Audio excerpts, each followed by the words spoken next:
ओइ सब में जना आगे से पैसा उठा छै में आगे से उठा छै त नहीं पैसा नहीं उठाओ एक कम है ना से एके आदमी दे देती पैसा कह के दे दी छन।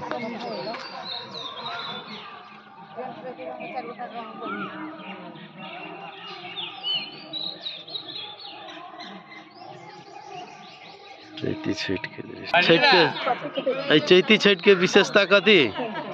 चैती छठ के विशेषता हमरा सबके नहीं कहला ते कई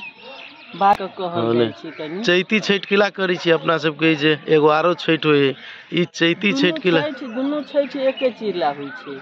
कतको छठ आ ई चैतियो छठ बेटे से बेटा लेल होय छै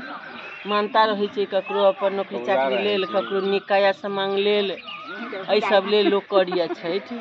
अपना बाल बच्चा के समांग लेल निक लेल जैसे निक होय कल्याण हां सबके कल्याण होय तै सब लेल लोग छठ करिया ओइ सबसे कनी विशेष आस्था लोग के बढ़ै छै एकटा के देखने दूसरो के मन अथी भेल एकटा केलक पूरा भेल दूसरो के मन पूरा होय छै सेहो सब होय छै पहले से बेसी जना बुझाई चैती छठ भ रहल है बहुत भ रहल छै जनसंख्या बढ़ गेले एकटा के देखने दोसर के उत्सुकता बढ़ै छै त कनी कम है अथी पर जाके देखी न त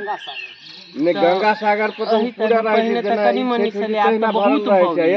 बहुते होय ना हमहु सब देखाउ से कनी कार घुमका देबा लगल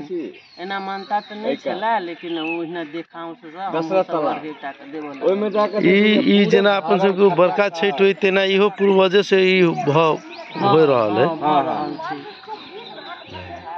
त एना विशेष के अपन नहीं छला ई चैती छठ एक दू गोटा करे छले त प्रसादी के ले लेलक सब अपन अपन एकटा कन अर्घ करऽ लागल से सब विशेषता के छठ महारानी के बड हुनकर महिमा छै कि अपरंपार छै जना ई चैती छठ ना एकर विशेषता कहियो तो अपना विशेषता ये है कि स्त्रांगन सबके स्त्रांगन पुरुष सबके नीक होय छै कल्याणकारी छै छठ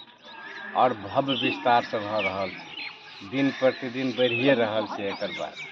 तो बड़के छठ जी का उ जे एगो छठ है होय छले तेने इहो एकरो तीव्र गति पकड़ रहल छै कि पकड़ लेने छै पकड़ नहीं रही छै पकड़ लेने छै पूरा विस्तार रूप से हेतै ओहिना भव्य है ई मतलब अपने के मिथिलांचल में एकदम पकड़ रहले पूरा पकड़ लेने छै आई साल देखलिए कि और अगला साल देखबे अहू सब भाव अहू से विस्तार देखबे मिथिला के स्वरूप बदल रहल छै कि बदल गेल छै मिथिला के स्वरूप बदल गेल छै ने हां बढ़िया जगह बदल गेल छै एहि दुआरे ई बहुत नीक चीज ए करक चाही सबको के करक चाही ने ई उत्सुकता होय छै एकटा भेल कि ने जी जी धन्यवाद जामे दी नौड़ी नहीं छले नागवती घरे